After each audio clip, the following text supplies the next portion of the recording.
Whereas then we go to Natalie and Josh. And Natalie had the full exorcism during this hypnosis. Right.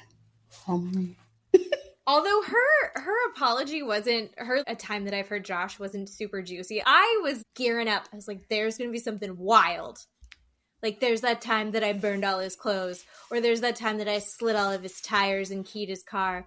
Or there's that time that I found all of his ex-girlfriends and lit their hair on fire. Like, I was expecting more. I was expecting more from Natalie. All she gave us was, I didn't speak very nicely to him when we got into a fight. I said very hurtful things, and I regret those hurtful things that I said. Listener discretion advised. Adult language and mature content.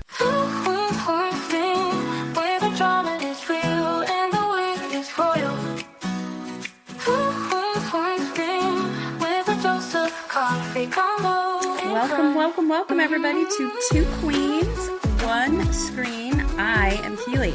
And I'm Jen. Thank you for joining us today, or welcome back if you have been here before. If this is your first time joining us, thank you so much.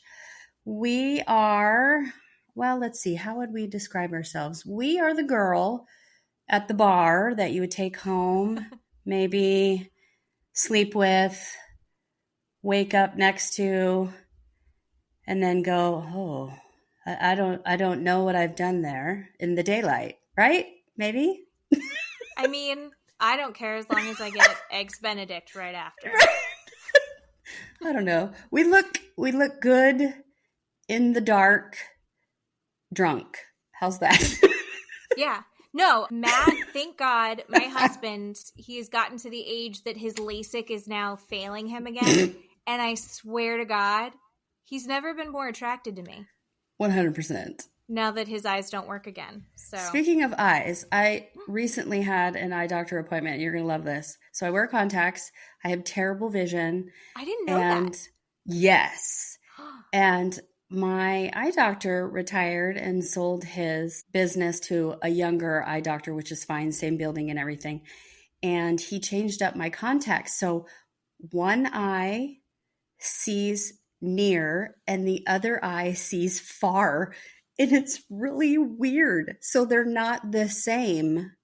It's really weird. I've never heard of that before. It's very strange. So my eyes are constantly adjusting. Do you get headaches from that? No, I haven't yet. I've only had them for a week. Yeah, so if I close one eye. Do you notice a big difference now that you have new contacts? Yeah, so I used to have to wear glasses to drive so I could see far away when I was driving and see at nighttime. Mm-hmm. Now I don't have to do that. Nice. Because my contacts are two different, like bifocals almost. It's so weird. But anyway, it works so far. I don't have that problem. I have fighter pilot vision. Whoa. I do. That's literally awesome. Was told I should be a fighter pilot. The problem is I'm motion sick, so it would never work out for me. Okay. But I've got really great eyesight. It hasn't left me yet. Also, Matt has bad eyes, and we found out that he's actually slightly colorblind. He didn't even realize. And he was like, how is this possible?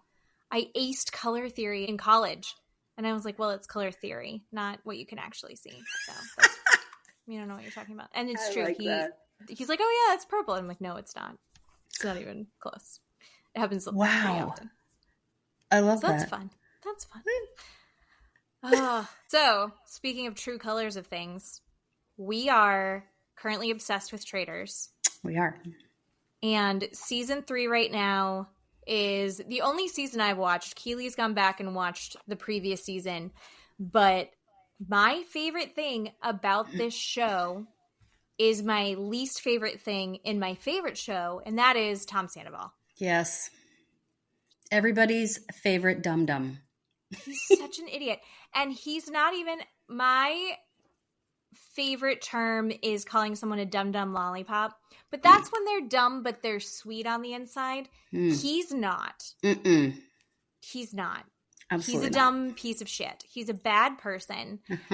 And what I've really loved about watching him this season is actually everything that I'm seeing on social media, where they just keep pointing out what an idiot and how awful he is. So if you've seen the memes of the sweaty armpits, or you've seen the breakfast when he's just so stressed that they're like, it's not hot in there. Why is he sweating? He's not a traitor. He's just sweaty. There's a viral clip of him hunched over a table eating. There's chairs everywhere. He could have sat down, and instead he's standing hunched over a table eating like an animal. And Gabby, the former bachelorette, walks into the room and just, the second she catches a glimpse of him, she goes, oh. She has such a physical, visceral reaction to him that we all just can identify with on such a deep level. So I'm enjoying that they all have agreed that he's an idiot, but he's not a traitor, but no one wants to talk to him about any of their theories because he's so exhausting. Yeah, not one single person wants to be in an alliance with him. No. Not one single person believes anything he says, but they still choose to keep him around. I don't know why. Well, they can't. If they kick him off, they're like lowering their... I don't know. I'm wondering, all right, let's talk about the strategy in that game. Mm-hmm. Would you get rid of him just to get rid of him? Yes. Because then you get a bigger share of the money, right? Yes. Just get rid of Tom Sandoval. Right. Then you don't have to look at pit stains and watching a troll stand over a big mound of food eating. Oh. Yes. Get rid of him. He's gross. So gross. But anyone who knows their Vanderpump history knows, part of me kind of wants him to get a share of the money so he can start paying back his mom. No. Because Schwartz and Sandy's has closed down, and you know they're not recouping any of her retirement that she liquidated for him. I know. Oh. I don't want him to get popular from this show. I want him to stay below, underneath my shoe, like dirt. Just please don't make him popular because of this show, because he's just gross and dirty and dumb, and I hate him. I hate him so much. But I love to watch and hate him. I hate watch him. And I didn't think that I did that, but I totally do. I hate watch Tom Sandoval. So God. Keep him on TV. No one watches that and has endearing feelings for him. No. I don't know that one person on that show puts up with him. Maybe Dolores, or maybe not. No, even because he started saying that he thought she was a traitor. Yeah. And someone was like, hey, Dolores, Tom Sandoval's been talking about you. And she's like, oh my God. And they're like, don't worry, we don't believe him. She's like, I know. Yeah. No. No. Oh. He's such an idiot. And I love that everyone around him is like, fucking Tom Sandoval. Yeah. Just get him out of here. Ugh. Yeah. I'm pretty sure they all morning at breakfast are like, fingers crossed, it's Tom Sandoval, right? Right. Tom Sandoval's going to get murdered, right, everybody? I don't know. Ugh. I wish we could see everyone when he walks in to see how many people roll their eyes. Ugh, right. Do the Gabby, ugh. Ugh. They haven't had anybody from 90 Day Fiancé on there. Right. That would be fun. Who from 90 Day Fiancé would you want to see on Traitors? Oh my gosh, that could lie and cheat. Oh my Lord. Kalani would be pretty good. Ooh, Kalani would be good. She's so earnest though. So then if she was a traitor, she'd be Kalani. Yeah, she could murder. She could do pretty good murders. I would love to watch Big Ed get murdered. Yeah. Right. That's hard. That's a lot of people. Maybe Jovi. I'd love to watch him get murdered. Shekinah. Oh God, and yeah. what's his face? They would be fun on that show. They would be fun. Mm-hmm. I like them. If anyone else, I think that we should start a campaign. To get them on the next batch. So let's get into last week's episode. Or this week's episode? It's this week. I know what day. Yes, it was just a couple days ago. So we are talking Last Resort Season 2, Episode 10. They named it The Lasting Effects, which is pretty good. That's okay. So they start at the lakeside therapy where everybody is not happy with Julia blurting out that she has kissed her ex-boyfriend 5 years ago and telling Brandon. It was so heartbreaking and hard to watch. Yeah. The whole point of the hypnosis exercise is to think of a time you've hurt your partner. Yeah. And how you would deal with that differently. Yes. Julia did this, but she never told Brandon, so he didn't get hurt until right then. Yeah. I thought it was interesting how everyone seemed to feel like she shouldn't have said it. She never should have said it. And that was my feeling beforehand. She was hurting him in this moment. And did he need to know? And what did it actually solve? But the therapist gave an interesting insight, which was she's not going to be able to move forward in an honest way. And her telling Brandon this, knowing that it's going to hurt him, she's telling him so she can get everything clean. She wants to move forward clean with him. She wants to move forward clean. Is it selfish that she told him, or was it not?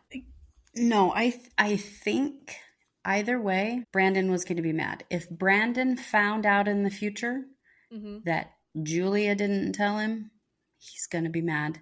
He finds out today in therapy, whether it's one-on-one therapy or whether it's group therapy, he's going to be mad. Julia, she can't win either way.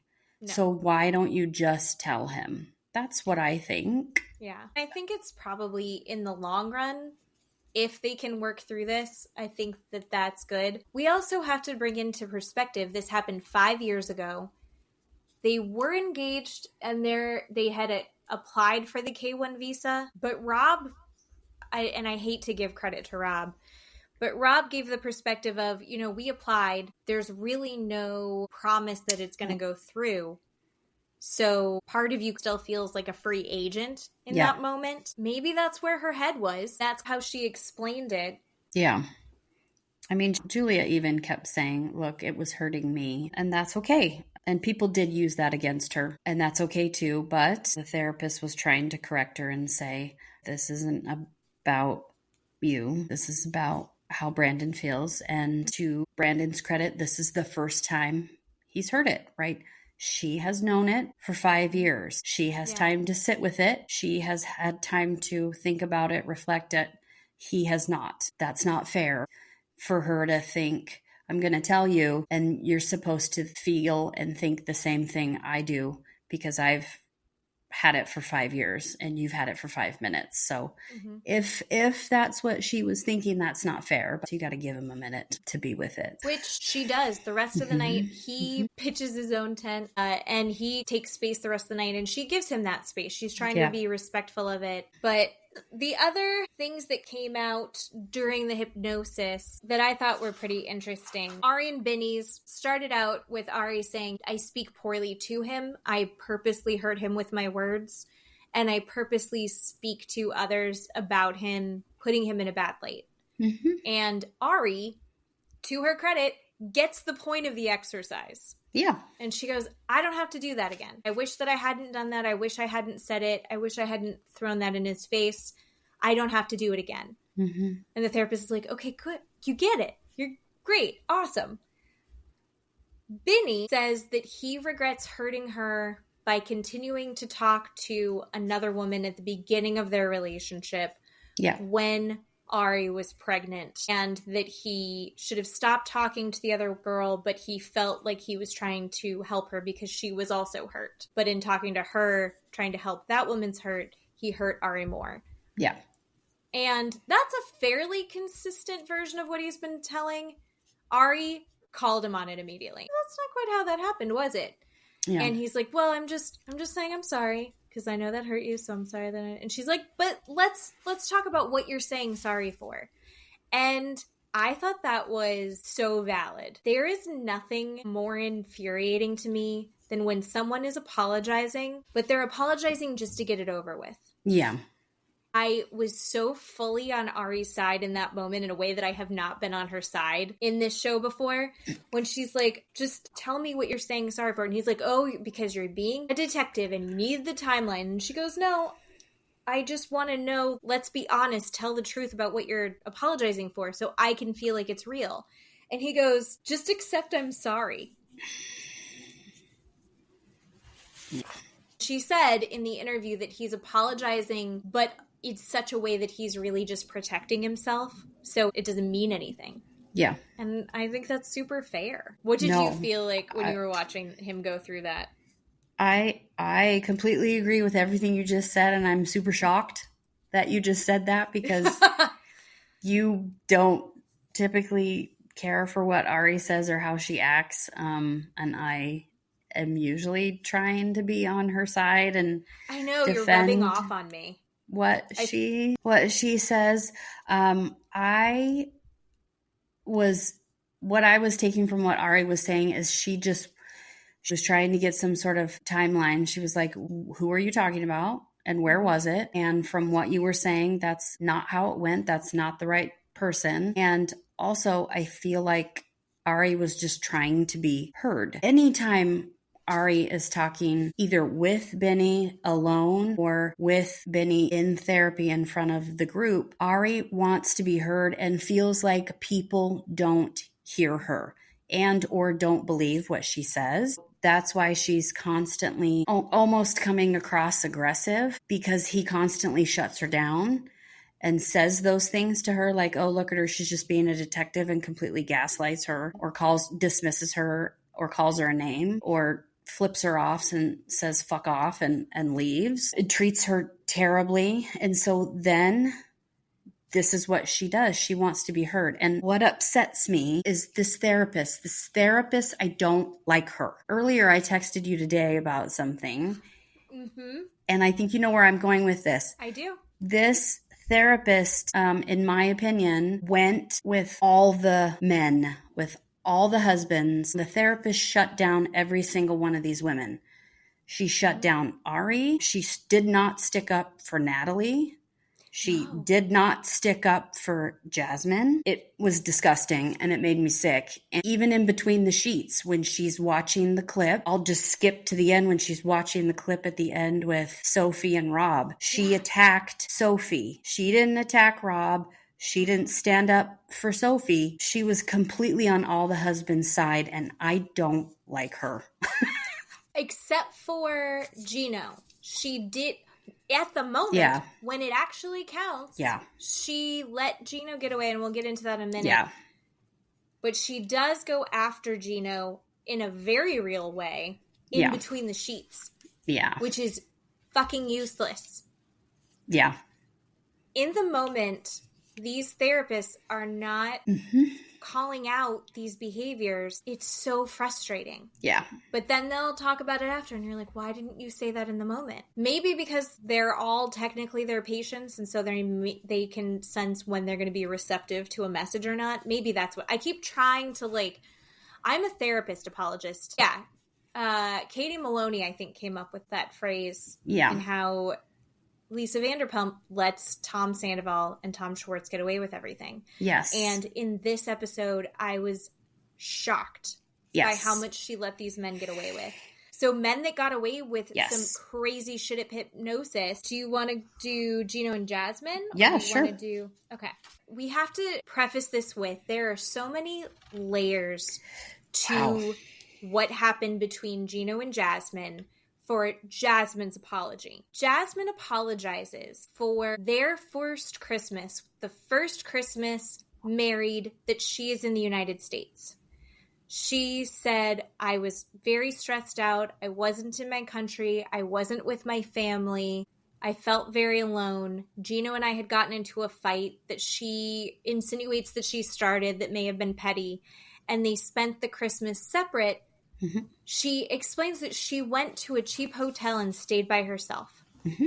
And she knows that hurts Gino. She wishes that if she could do it again, she would have spent the Christmas with Gino. And she's crying, and she's like, even if we don't end up together, I want you to know I'm sorry that I've hurt you. I love you. I don't want to hurt you anymore. That hypnosis it really affected her. It seemed like it was so genuine. Even the therapist is like, Jasmine is so pure in this. All of that is so raw. Yeah. And I thought that it was really beautiful to see her kind of watch herself and break herself down and say, I did this. This is my part. The whole point of the exercise. What is my part in this? Mm-hmm. How am I contributing to the dysfunction? And Gina goes, oh, it's okay. I accept your apology. They have a little bit of a hug over their campout chairs. The therapist says, okay, Gino, how about you? Did you come up with a time that you've hurt her? And he goes, yes. And he nods. And she goes, okay. Care to share with the group? And he goes, I don't want to. No. What? That's literally the whole point. And he goes, no, I don't want to.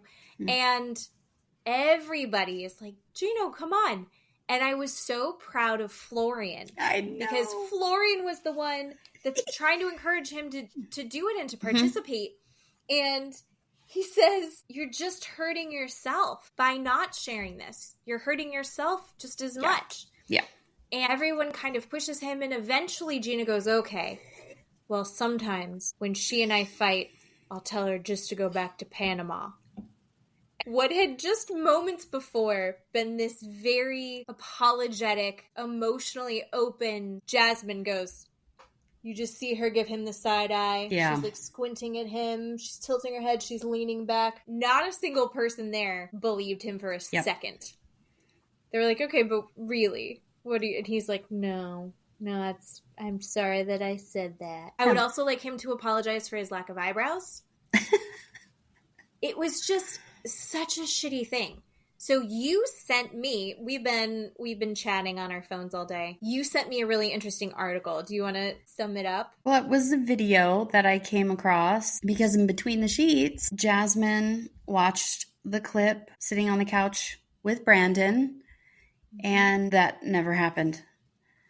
And everything that she apologized for never happened. Brandon says, I'm sorry that didn't happen. What? What do you mean? What? And she said that I was brainwashed by Gino. That never happened. His family invited us over to their house for Christmas, and Gino didn't want to go. And I went over there, and Gino stayed home and masturbated while he watched American football. And I have pictures.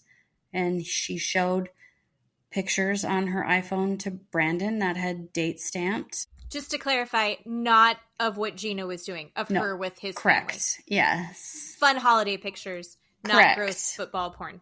Photos. Right. And Brandon said that is horrifying. And I was completely confused. I had no idea what was going on. And she just said, Gino brainwashed me. Gino told me that I had started a fight with him. Mm-hmm. And that I had left him, I had gone to a hotel, and that we didn't spend Christmas together. And that was the end of the little clip. That's all that they had shown in between the sheets. And I was completely confused. And I thought, I don't understand what I'm watching. And then she had posted a video on TikTok that was about 3 minutes or something long. She said, people are really wanting me to clarify what's going on. Gino kept telling her the story over and over and over again. And she said, finally, she mentioned this story to Gino's family one day in passing. And she was upset about it. And Gino's family said, what are you talking about? You were with us. No, you weren't in a hotel. You were with us. Right. And she said, what? What do you mean? And they're like, no, you were with us. Remember?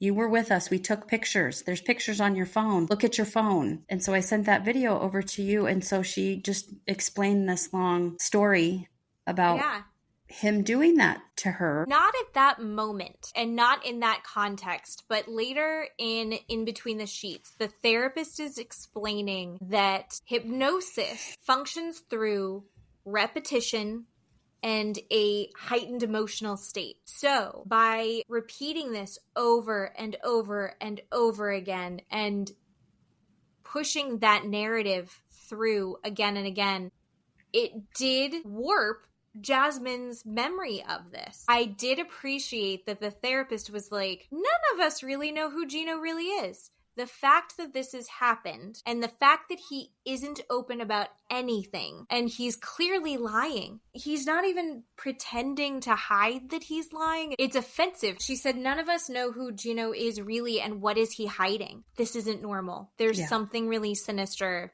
behind Gino. You watch him, he's so goofy and he seems so just like, what an imbecile. Mm-hmm. But there's something dark down there. Mm-hmm. Dark underneath. And I have been saying that this entire time. We are on episode 12 of this podcast, and I have been saying that this entire time. He is a complete monster. There is something wrong with him. He's a total psychopath, and he treats her horribly. And then he puts on this victim face for the public to see, and he turns it around and he twists everything. And makes it out to seem like he has done nothing wrong all the time. It is scary. It is very scary. Absolutely. And I don't think that Jasmine is an angel by any means. I think that she's a lot to handle. I think that she throws these temper tantrums to get her way. But I also think that he has isolated her enough and stamped her down enough. I think in her exhaustion, he has definitely warped her perception of her experiences. From the outside, you would never expect it. Everyone in that therapy group is really starting to see Gino for who he really is. It's really starting to make people feel uneasy. Even Florian. Is that what you're going to say? Yeah, I was just going to say that. Like, even Florian's like, no, dude, something's fishy here. Yeah. Which I appreciate. Yeah, the producers on Between the Sheets confront Gino and say, okay, so Jasmine told us in an interview that that whole Christmas thing never happened and that it was a lie, that you told Jasmine that that happened. What do you have to say for yourself? Is that real or what's going on?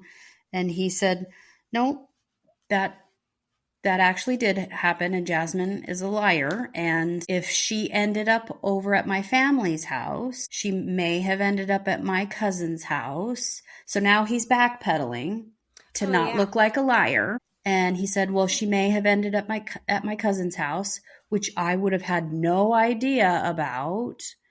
But I never saw her on Christmas. I do know that. And then he turns it around and says, but why would she not spend her first Christmas with her husband? He turns it around and blames it on her. He takes zero accountability. Yep. Zero accountability. And the other thing about it is that it's shameless, but he does that dumb Gino face. When they start asking him about it, and when in the interview when he's with Jasmine, she's like, I didn't believe him. I don't believe that for a second. You could just go... He does have these tells with his face. He's got the weirdest face. He looks like a Muppet. Like the Phenomena ones with the big upside down. Just imagine that with a fedora. Yeah. Yeah. Oh, he sucks. Yeah, he sucks. Gino sucks so hard. He does. But do you know who sucks more in this? At this thing? Because Gino at least comes up with a bare effort lie. Whereas then we go to Natalie and Josh. And Natalie had the full exorcism during this hypnosis. Right. Although her apology wasn't, a time that I've heard Josh wasn't super juicy. I was gearing up. I was like, there's going to be something wild. Like, there's that time that I burned all his clothes. Or there's that time that I slit all of his tires and keyed his car. Or there's that time that I found all of his ex-girlfriends and lit their hair on fire. Like, I was expecting more. I was expecting more from Natalie. All she gave us was, I didn't speak very nicely to him when we got into a fight. I said very hurtful things, and I regret those hurtful things that I said. You know she had something like that. Like, I burned their bras, or she had something big. I know she did. And she turned it around and thought of something different after his phenomenal bomb of what he said or didn't say. Oh yeah, because he went first and he ruined it. So thank you, Josh, for ruining what would have been a fantastic story. Fucking Josh. So Josh, when asked, all right, Josh, what's the thing? And he goes, yeah, I don't have one. He literally says, there's nothing he has ever done to hurt Natalie that he can't defend why he did that thing. And everybody makes fun of him. Everybody's like, oh, look at the angel coming down from heaven. Oh, look at this guy. No, that was Florian. Florian goes, yeah, Natalie is so lucky to have such an angel. Right? No one believes him. What the fuck are you talking about, Josh? They watched him pull shit already during this. Mm-hmm. He left and disappeared. He's been... Twice. Like, the therapist this is where male apologist comes in hard. She's like, are you sure? Can't think of anything? Are you sure? Either like, intentional or unintentional. It might have been unintentional. You might have been an accident. Did you ever maybe you accidentally bumped into her wrong when you were walking past her because you were getting her flowers? I don't know. Just bullshit. And he's like, well, I guess the only thing recent that I can think of is, I guess, this thing with Sophie, but it was really... And he just starts rehashing this Sophie bullshit again. He's trying to pull a Gino and repeat the lie to us enough times that we start to believe him. And everyone just kind of groans at this. Thank God. He's like, no, I don't really think that I would have done anything differently because I didn't want Natalie to come with us. And it was a big group that was going anyway. And I was just inviting her as a friend. Bullshit. Mm-hmm. Ridiculous that he thinks that anyone is falling for that. Other than the therapist, apparently. Therapist was like, I love that. I love that. Thank you for sharing. Eating it up. She just loves every second of that. Ugh. What the hell? That's the second therapist that he has pulled the wool over their eyes. These are trained professionals. Oh. Yep. How is this happening? And the other part that makes me crazy is that in between the sheets, so this is how long after, Natalie has warped this situation and still fully blames Sophie. Oh, yeah. She saw the light and the truth and accepted it for 2 days and now has gone all the way to say that Sophie had a full-blown affair with Josh. Oh, yeah. That's not what happened. And she has convinced herself that that's what it was and it's totally Sophie's fault. She's sitting on the couch with Jasmine and Jasmine's like, huh? Looking at her going, what are you talking about? It was amazing. Jasmine didn't believe her at all. She's like, no, I don't think so. When Jasmine's looking at you like you're nuts. Right. That's when you should go, oh, I think I'm having a problem. You've done something wrong. Yes. Yeah, so speaking of Sophie and Rob. Oy. That's another one that I got sucked into. Rob apologizes for how he started looking at and responding to messages when they were long distance. And he's like, that changed everything for us. I wish I had never done that. I should not have responded to those messages. And he seemed so genuine. Here's what I don't love. In the show, in the last resort, Sophie goes, it was really nice to hear him say that. And it seems like he was very genuine. Yeah. In between the sheets, she goes, no. What fucking bullshit. That's not even what hurt me. Okay. I didn't love that. That was a little irritating to me. Yeah, I didn't love that. But also, I know how you just said you thought Rob's apology was genuine. And the words were good. I liked it too. But his face was weird to me. The way he was looking at her was weird.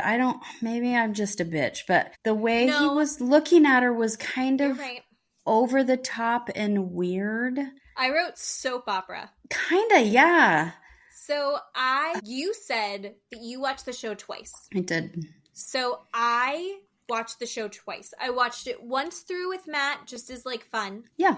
And then I watched it again by myself and I took my notes. I think I got a better look because the second time I watched it, again, I have hindsight now because I had seen the aftermath. I was looking at his face and I was like, he's putting on a show. It's weird. Like there's that video that we've talked about before where it's all of the guys lip syncing to songs. He's doing the same face when he's air fucking a chair.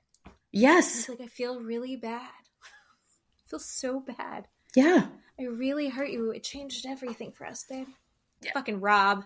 Sophie apologizes for a fight that they had in the past where she had this fight in front of a friend of hers and said some personal things about Rob that she should not have shared. Mm-hmm. That were not hers to share, and she threw them in her face, and they were personal things to someone that should not have ever heard those things. Mm-hmm. And she said, I saw that hurt you, and I'm really sorry that hurt you. I thought that was a good one. That was good. That was a pretty okay one. Yeah, everybody left feeling weird and raw. I think the only people that left feeling good about it were Stacy and Florian. Florian apologized for cheating. And I really appreciated that they gave us the clips from the show that they were on previously when he admitted to it. Yeah. She's screaming at him, "What happened? Here's my proof. So you tell me the details." He apologizes for that. I think she probably needs to hear that occasionally. I know that hurt you. It's clearly still hurting you, and I am so sorry. And so I think that was good for her. She was talking about the time that she hurt him was the first time they got in a fight. And in the fight, she said the words, "I want a divorce." Yeah. And she said when she replayed it in a way that she didn't hurt him, how she could do that different. She was like, well, we were smiling and happy and in love, and it was a happy marriage. I was like, overcorrect, but sure. I'm glad that she acknowledged that. But she literally the night before was like, I don't think I want to be married to a man like this. She's still doing it. So hopefully she did that the night before. So maybe that was the last time. That would be so nice. It's like, oh, that was the last time that she said that she was leaving him. I don't know. Yeah. So then therapy is over and they all go to the camp, make a campfire and have s'mores. Brandon makes his own tent away from Julia because he wants a little bit of an alone time. They're all making s'mores and Natalie makes a burnt potato, which is very funny and cute. She also said that that's how she had made potatoes as a child. Yeah. No, she didn't. No one made potatoes like that, Natalie. No one ate the charred potato. I loved, and she was like, I can't believe no one told me that my whole face was covered in black. And it was like, I feel like they tried. I feel like everyone was making reference to it. She just doesn't listen. Oh, well, the group tries to confront Josh about his idiotic, well, I can't think of one thing that I've done wrong. And Josh, what does he do? He gaslights everybody and twists it and says, well, I didn't really say that. Well, what I meant was, there wasn't a time that, I didn't say sorry with meaning, right? That had to mean something. I don't want to apologize for nothing. I've been apologizing for air. What? Apologizing for air. Right. So, I mean, that was so annoying. It was shitty. And you can see Natalie, she's sitting there and getting the eye twitching. Yeah. But also she's irritated that people are calling Josh out. Yeah. She is upset. She's like, this was a nice moment and they're trying to ruin it. Jasmine is fully on Natalie's side, but Natalie can't see it. Yeah. It's Jasmine's trying to give tough love, which Natalie does not want. And a couple interesting things happen in this confrontation. Jasmine calls out, you don't see her as a partner. Yeah. And Stacy even chimes in, okay, Natalie, do you love him? Natalie's like, of course. I love him. I do this because I'm in love with him. Yeah. And she goes, okay, and Josh, do you love her? And Josh says, I've been caring for Natalie for the last 3 years of our relationship. Which is not what she just asked. And then she goes, okay, but do you love her? And he goes, well, would I be doing this if I didn't? Again, not an answer to the question. Natalie says, well, I'm a little sadistic. I like the drama. I like the fights. It would be boring without it, which is very aware of herself in a way that I haven't seen her be before, because I think that's true. I think they both, in a sick way, like the drama, like the pain of it. Sometimes when all you know is chaos, you're attracted to that because even though it doesn't feel good, you're comfortable with it because it's familiar, which is so sad and horrific for both of them, really. Yeah. She is acknowledging we do this to each other. He's sadistic. I'm sadistic. We get into these fights knowing that there's no reason for it. We're trying to hurt each other, and we do it over and over and over again. That was the most self-aware thing she said on this show. The gross thing is they also, in that moment, everyone is like, this is bullshit. If you are not here to be in a relationship, to get married, because he says we're working towards a committed relationship. And they're like, this is bullshit. We're all here trying to make this work. Say that you're doing this for real. And he's will not acknowledge that they are a couple, will not acknowledge that this is a committed relationship that he wants to see a future with. Why do you care? It's like, well, we don't want to be open and take this seriously next to you who's just playing a game. Yeah. Who, as you and I both agree, he's just on there to be on a TV show. Oh, yeah. Yep. Yeah. So he leaves with Nat. He's like, we'll let them open up. We're ruining it. And then they like skip off together, making fun of everyone. Yeah. Again, this us against the world thing that he's created. Yeah. And then in between the sheets, again, there's two therapists that watch that clip. And again, the two therapists are completely disappointing. What the fuck are you even on this show for? James, he watches it and he says the group is questioning Josh and Natalie. And then there's this whole idea of trauma bonding, right? That the group is trauma bonding with each other. But then Josh and Natalie, they, like you said, us against the world, but then they don't do the work. And then Sarah, who I cannot stand, she says, well, Josh is like, well, this is my last straw with her. And that's it. That's all I've ever done. And I'm just like, I can't with these therapists. Why are they even on the show? James, the therapist, acknowledges like, oh, these two people are creating this dysfunction within the group so they can set themselves apart. Mm-hmm. But then that also allows them to have an excuse to not participate. It's actually brought them together, but it's giving them an excuse not to participate. Yep.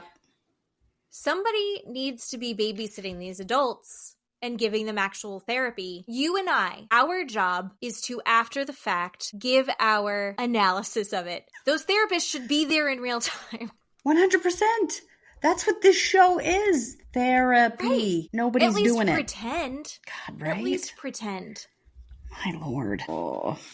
Here's something I do want to talk about, though. Going back to couples that are just a little bit odd that night. So Josh, Natalie, top tier. Did you notice that Ari and Benny were cuddling the whole time by the fire? I didn't notice a cuddle. His arm around her as they were sitting next to the fire for most of the night. Yeah, cuddled in. She's feeding him. They had this very sweet interaction. We don't get that much of Ari and Benny. I'm hoping we're going to get more. They gave us a couple sneak peeks of next week. I think we're going to get more of them next week. She has a Brittany from Salt Lake City moment, although I think it's a valid one. Yeah. But then as they are cuddled the whole night, and then as they go back to the tent, the only time we really hear them speaking to each other, she gets in and she goes, oh, I'm cold. Can we have a cuddle? I'm really cold. And he goes, no, of course not. So upsetting. They had just been, I only caught it because I watched it a second time. He had had his arm around her for most of the night. And then she's like, I'm really cold. Let's cuddle. And he goes, no. Oh, I didn't see that. It was sad. It was really sad. Well, then the next day, they are waking up, making breakfast, and then Sarah comes to find Brandon and Julia, and they walk off alone to have their one-on-one therapy that apparently we're going to see next week. And then, let's see, who's at the campfire? Rob, Ari. Rob, having the best day of his life. Loves camping. So happy to be making bacon on a fire. P.U. Rob, Ari, Josh is in and out. I think Gino shows up. They're asking each other how they slept. Stacey. Yeah. Oh, Stacy comes in. Yeah. I fucking love Stacy. She has the best energy. The night before, she was like, everything hurt her knees. They were scaring her with fake scorpion toys. Oh, God. I was looking at those tents. I don't want to crawl around on a tent. Just throwing out there. You and I, if we had to take a trip, I don't want to go camping with you. I don't want to go camping with anybody. What about being in a tent at our age sounds fun? They didn't even have a pillow. Did you see that poor Stacy was like sleeping on a hoodie? She wasn't laying on anything. They had sleeping bags and tents and their luggage. Yeah. It was a weird, no one planned well. Everything looked uncomfortable on the cold ground. So you have that light layer of nylon or whatever it is, and then on a sleeping bag on top of it. And they didn't look like thick sleeping bags. That looked miserable. Yeah. So poor Stacy, they're like, Stacy, how'd you sleep? And she's like, not good, but I'm chipper now. She was high energy. She's like, I've got a pep messed up. Oh, she's so cute. And Florian's feeling good. Jasmine goes to check on Sophie. Rob at the fire does bitch about Sophie's attitude. He's like, I don't know what her problem is. I'm in a great mood. Everything's great. How are you doing? I love you. And then he's like, I don't know what Sophie's problem is. She's got a bug up her ass. Jasmine goes to go check on her, and she's like, you're not going to come have breakfast with us? What's going on? And I was not prepared for what happened next. Like, when she opened up to Jasmine, did you see that coming? No, because Rob had been so happy and his apology was genuine. When they were doing the hypnotherapy apology, her apology was good, but I felt her energy was still kind of withdrawn like before. I felt like there was something weird with her, but she was really good at the campfire, right? She was having fun with the s'mores. She was talking to Julia. She was in on the group attack with Josh. She was still okay. Right. So I think she was doing okay, but no, I don't think anybody was going to know that's what was going to happen. And how was she constantly, well, I don't know. So she looked at his phone? Is that what she said? She looked at his phone and I guess sent herself screenshots. Oh, right. Is the gist that I got? Yeah. So Rob has been messaging women while at the retreat. Plural. Sophie says she had seen over his shoulder a couple times that he had been on his phone messaging someone, and she didn't make a big deal out of it. Why not? Why would you not? But I know.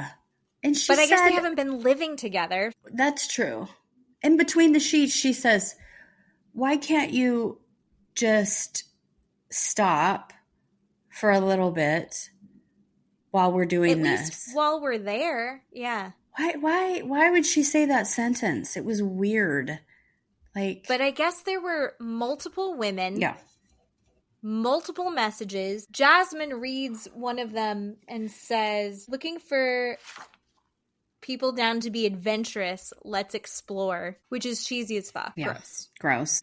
There's no way to spin that he's not being a creep. There's no way to spin that to say, like, I was just trying to find friends. It's like, you're not on Bumble BFF with that. No, sir. That's gross. No, we don't talk to the opposite sex or whatever like that when you're married. We don't do that. No, and his reaction is so big, right? And we don't see the full confrontation. We're going to see it next episode. Yeah. And male apologist therapist Sarah comes back in and goes, this is where the reference of hypnosis is done through repetition and heightened emotions. She said that in that moment that Sophie and Jasmine are reading these messages and getting worked up and reading the things to each other and repeating things back and forth to each other, that they are hypnotizing each other. What the fuck? Yeah. What the actual fuck? No, lady, this is called girl code. You're supposed to stand up for the same sex. Like, what are you doing? And apparently Rob talked to Sarah and he was like, yeah. I mean, I'm saying after the fact because he's talking about this in between the sheets. And he was like, this is where I decided that I'm not messing with Jasmine anymore. I could see her talking to Jasmine. I could see Sophie and Jasmine talking. I could see that she was getting her all riled up. How do you blame Jasmine for Sophie finding your text messages and showing Jasmine? No, for what you did. How do you blame a third party for what you did? That doesn't make any sense. And then he thinks he's all high and mighty when he's like, and that's when I decided I was done with Jasmine. I was like, yeah. Really? Are you sure? Why would you think that you were on the same team? Yeah. When you're doing that? No. I don't think so. Crazy. Yeah, it's his reaction next week screaming at Sophie is a huge red flag and is completely screaming, yep, that you did it. It looks like a whole temper tantrum. Mm-hmm. And my favorite thing, all we get is just a couple little clips of it. But Matt and I have been saying to each other, you lost a real one. So we've just been saying that to each other. Nice. Oh God, terrible. You're just projecting your fuck up, dude, and you're not gonna say that that's what you did, what you've been doing. Holy crap, man. Like, how do you just keep doing this over and over again? It's impressive how he and Gino and Josh and Benny have warped these situations to make themselves the victim. Oh, yeah. And to take zero accountability. Yeah. Somehow it is Sophie's fault that he is messaging other women while they're on a marriage therapy retreat. And also somehow it's Jasmine's fault too. Yeah, and him apologizing for this exact thing, which is even more fucked up. What? That's even more psychopathic. I don't get that. And then blame Jasmine. No, sir, I don't think so. Now, I will say, Jasmine is, I think you and I have assessed, an unreliable narrator to a lot of these things. Neither of us believe that she and Julia made out. I have to ask, because another phrase that I learned this week from this show is, do you think that Brandon really gave Julia the dark kiss? Well, I don't know, because we haven't heard the context, like the previous I want to hear the previous sentence, maybe. I don't know. That's me. I want to hear the previous sentence to that as to why Julie would have told her that. I don't know. Maybe that doesn't make sense that I need to know that first, but I don't know that I believe that, because he kind of giggled and smiled like maybe he looked shocked. Yeah. I don't know. Brandon, I don't feel like he's wild enough to do that. Joseph is, though. Oh, Joseph might be. Oh, no. Joseph is the Rim Reaper. Yes. Yeah. So, I mean, maybe. I don't know. I have a very good story about that. Not with me, but one of Steve's coworkers. I'm so excited right now. Okay, so anyway, he was married and he would come in quite frequently with pink eye. And the other employees, including Steve, was like, why are you always having pink eye? And would say, I don't know. And so then one day said he and his wife would do that in the bedroom to each other. And Steve said, my husband said to, that's why you have pink eye as often as you do. And said, no, that's not how you get pink eye. And my husband said, stop doing that and you will stop getting pink eye. So he went home and explained it to his wife, and so they didn't do that anymore, and his pink eye magically went away. So well, that friend is a dumb lollipop. Yep. We have to stop saying his name.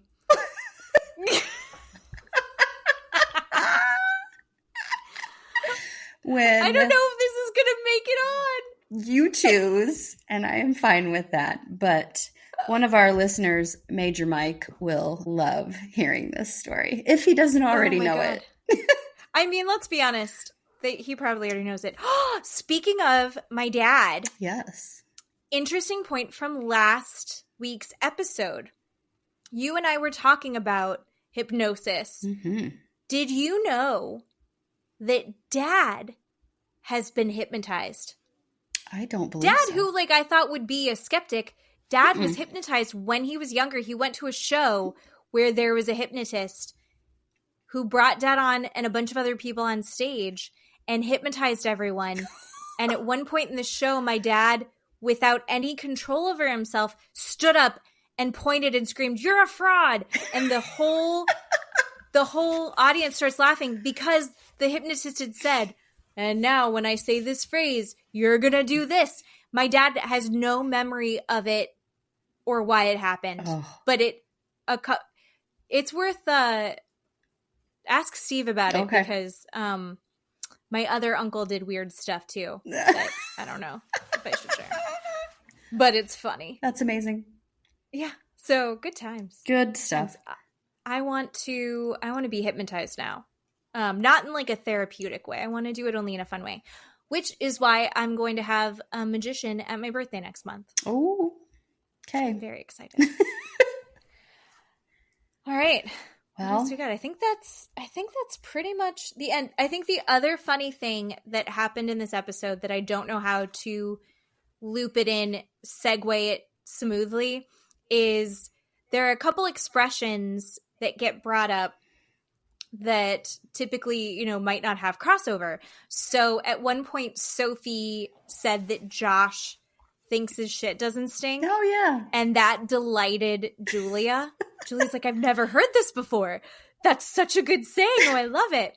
And then later on, they're discussing why Jasmine hasn't just left Gino. And it's like, well, Gino has a lot of money in the bank and he finances everything, and that's why she hasn't just left. Julia teaches us this fantastic phrase, which is she lives a life where you just eat fish and sit on a dick. Yes!